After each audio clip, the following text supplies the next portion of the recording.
Este é o canal Caminhos do Pensamento. Meu nome é Rafael.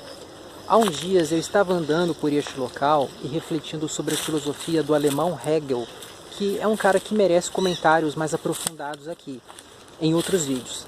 E o que me levou a refletir é que ele formulou uma hipótese que parece um papo de maluco, parece até uma conversa tirada dentro de uma sala de hospício, mas o Hegel foi um cara tão influente, sabe? Foi um cara tão comentado, que gerou tanto impacto, que até aqueles que buscaram refutá-lo aproveitaram ideias centrais do pensamento dele, como é o caso da dinâmica dialética. Segundo o Hegel, a realidade, ou melhor, a história da realidade é o despertar do espírito com E maiúsculo. O Hegel via o mundo não como algo que existe em si mesmo e que produz a vida e a consciência de uma forma casual, como um processo meramente natural. Para o Hegel, a idealidade determina a realidade.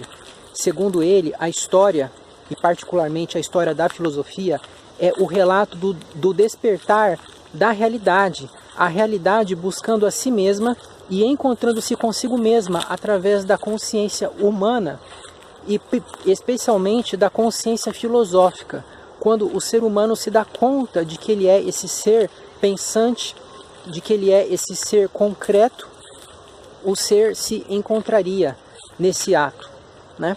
Então, quando a gente para refletir sobre a vida, sobre a realidade, sobre o que nós estamos fazendo, nós não estaríamos numa busca individual, solitária, ou mesmo de algo que vem da nossa necessidade casual, mas sim, nós estaríamos refletindo a atividade do universo, não o universo enquanto conjunto de objetos empíricos, mas do ser mesmo, da realidade, aquilo que é, né?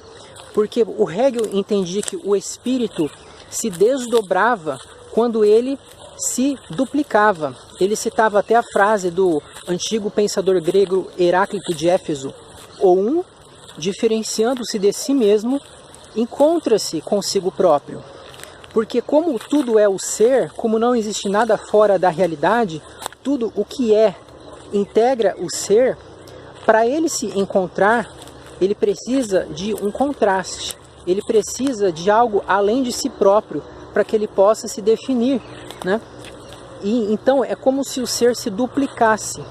O ser, ele precisaria se exteriorizar e não há um ambiente fora para que ele possa fazer isso. Então ele se mergulha, ele se encontra, ele volta para dentro de si mesmo, né? E nesse ato é que se dá a autoconsciência, quando a filosofia surge e o ser humano vai desenvolvendo as suas teses na busca de encontrar a verdade.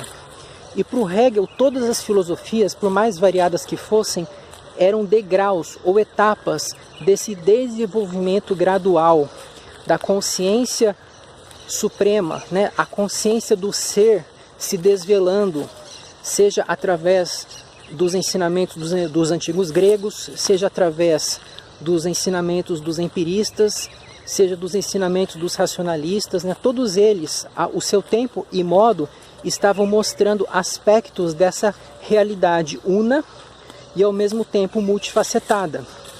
E o Hegel entendia que a filosofia dele era o ponto mais alto, era o ápice, porque ele conseguiu chegar ali em cima e olhar a tudo de forma panorâmica, entendendo que não há como separar a história da filosofia e da história da filosofia, né? E eu fiquei pensando, mas como o Hegel chegou a essa conclusão? Porque no livro dele, ele fala sobre uma fé racional. Ele diz que nós não podemos conceber que as coisas existem apenas por existirem, que as filosofias foram apenas modos eventuais ou temporários, como alguém chegou a certas ideias que pareciam ter sentido. Na verdade, todas as filosofias para ele eram verdadeiras, porque todas elas refletiam partes desse ser, dessa grande verdade. E eu fiquei pensando, cheguei ao seguinte ponto. Eu acho que o que levou Hegel a conceber essa teoria é o fato de que o tempo é relativo ao experienciador. O tempo é a observação da sucessão de eventos.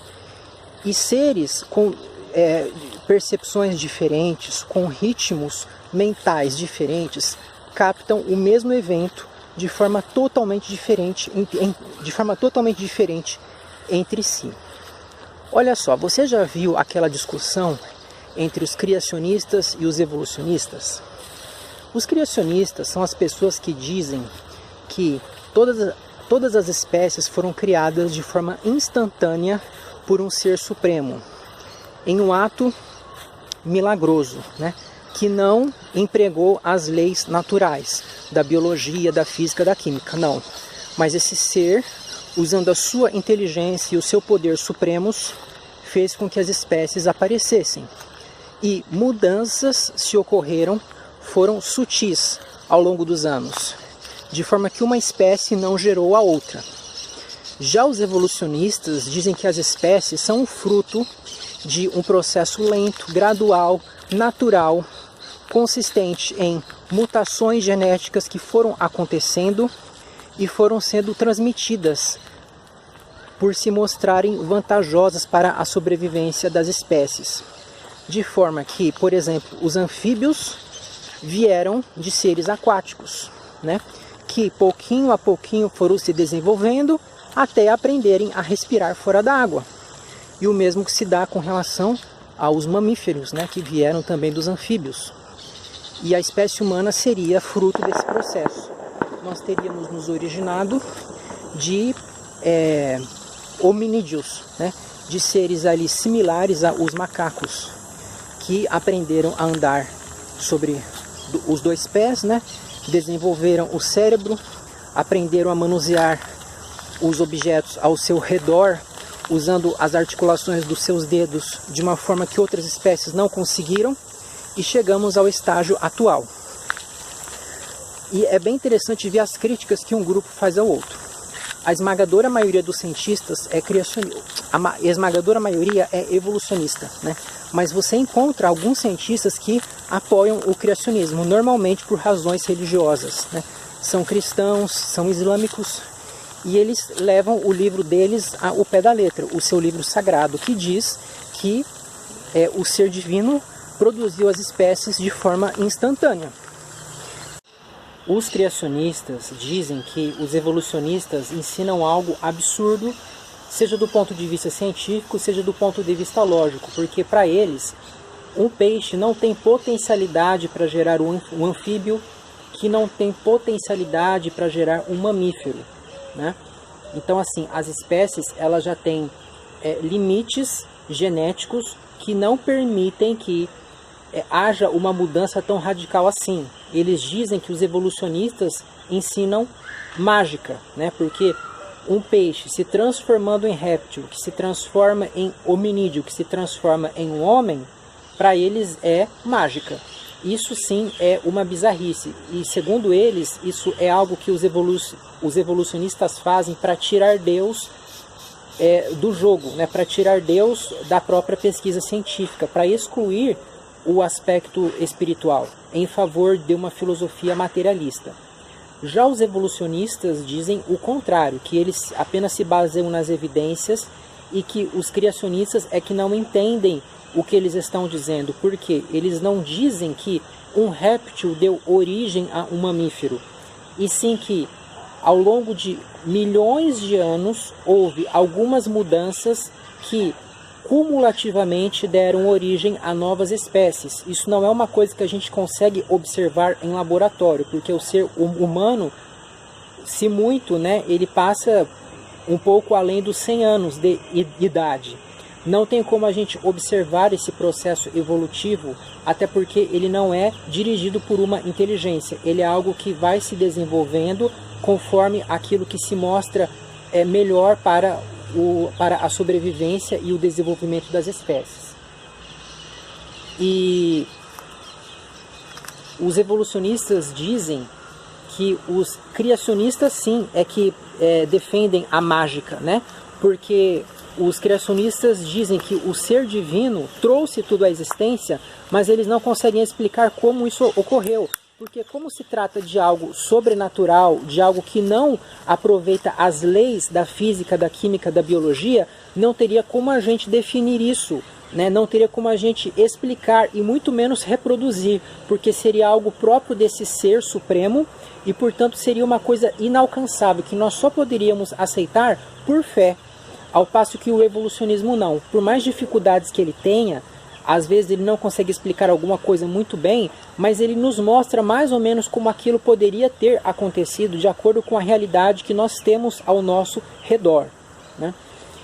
E eu fiquei pensando, gente, com base nessa filosofia do Hegel, que essa disputa entre criacionistas e evolucionistas é uma coisa que não faz sentido do ponto de vista filosófico. Do ponto de vista teológico pode fazer todo o sentido, mas se você observar por um ponto de vista racionalista, panenteísta, essa discussão morre. Porque como o tempo só existe na relação com o sujeito experienciador, e esse sujeito experienciador tem uma determinada percepção, um determinado ritmo mental que se altera e que gera diferentes percepções da realidade, e por consequência a realidade como tal, como ela é captada pelo sujeito, depende do ritmo mental do próprio sujeito, significa que a evolução pode muito bem ter se sucedido em um tempo extremamente curto, dependendo do sujeito que a observou. Se eu sou um ser humano, por exemplo, de acordo com as pesquisas da geologia, eu tenho que dizer que a Terra levou centenas de milhões de anos, no mínimo, para chegar ao estado atual, né? Eu tenho que dizer que a nossa espécie possui centenas de milhares de anos, a espécie humana, e que ela se originou de espécies diferentes, isso é o que os fósseis me indicam. Mas veja bem, eu não posso dizer que isso levou milhões de anos de forma absoluta, porque esses milhões de anos são a medida na observação humana. Se eu pegasse uma máquina do tempo e voltasse para observar os seres se desenvolvendo, eu levaria milhões de anos. Mas se eu pudesse acelerar a máquina para que ela saltasse em uma velocidade de 100 vezes mais, 1000 vezes mais, 1 milhão de anos, 1 milhão de vezes mais rápida, eu veria todo esse processo em um piscar de olhos. Eu nem conseguiria captar a evolução acontecendo. Eu simplesmente veria a Terra, né, aquela sopa quentíssima, de repente, num piscar de olhos, ela já estaria prontinha do jeito que está hoje, cheia de vida, cheia de variedade, cheia de flores, né, com a temperatura atual. Ou seja, o tempo reflete o ritmo mental do observador, né? Se eu fosse um ser que visse as coisas durando um tempo muito mais curto, se eu tivesse um ritmo mental diferenciado, eu conseguiria ver muitos detalhes que eu, como ser humano, não consigo ver. Eu conseguiria observar a vida de uma criança, por exemplo, de 8 anos, durando centenas, milhares ou milhões de anos. Se eu tivesse um olhar para ver as coisas de forma acelerada, eu veria a vida daquela criança ter durado apenas alguns minutos. Vocês estão entendendo? Quando eu ando muito devagar, quando eu ando prestando atenção, eu tenho um ambiente. Eu começo a reparar em certas folhas, em certos bichinhos, né? Eu começo a absorver as sensações do local. Agora, se eu começo a andar muito rápido, a minha percepção do local muda completamente. Ele já não é o mesmo. E se eu estivesse correndo aqui como se fosse um corredor profissional, a minha visão seria ainda mais diferente desse local, né? Então, quer dizer, eu tenho 3 ambientes diferentes a partir do mesmo substrato, de acordo com a forma como eu me relaciono com ele. O Hegel, que claramente se inspirou em Berkeley para muitas das suas teses, incluindo para o monismo idealista que ele apresentava, muito provavelmente Hegel leu Berkeley, apesar de não tê-lo citado nunca, né, de forma explícita, mas ele deve ter percebido que ele deve ter notado que se a gente pudesse acelerar a história, né, na velocidade correta, iria parecer que tudo realmente é ato de um ser sobrenatural. Iria parecer que o mundo foi criado de forma instantânea por um ser inteligente que quis que as coisas fossem assim. Vamos supor que eu estivesse andando aqui neste local, por exemplo, e eu pegasse um pedaço de terra aqui na minha mão, né? E de repente, desse pedaço de terra surgisse um ser todo complexo, um ser dotado de habilidades incríveis e talvez um ser que até fosse capaz de se comunicar comigo, um ser que fosse capaz de falar. Ora, eu iria atribuir o surgimento desse ser à mágica, né? Porque eu não tenho como, dentro das leis naturais, explicar um fato desse. Mas isso é porque eu não consigo ver todas as coisas que estão acontecendo ali. Naquele pedaço de terra pode ter acontecido um processo natural que, na minha percepção, durou milésimos de segundos. Mas se eu fosse um ser com um ritmo mental adequado, eu conseguiria observar dentro de milhões de anos, né? Aquele tempo que para mim foi tão curto, ele poderia durar milhões de anos, eu colocando em câmera lenta e eu visse os elementos se aglutinando, os elementos se desenvolvendo e originando pouquinho a pouquinho aquele ser na minha mão. Ou seja, o criacionismo e o evolucionismo não são necessariamente incompatíveis. Essa realidade que os evolucionistas mostram, ela é correta, né? Eles se baseiam em dados concretos. Mas nós temos que entender que o tempo não existe fora da percepção.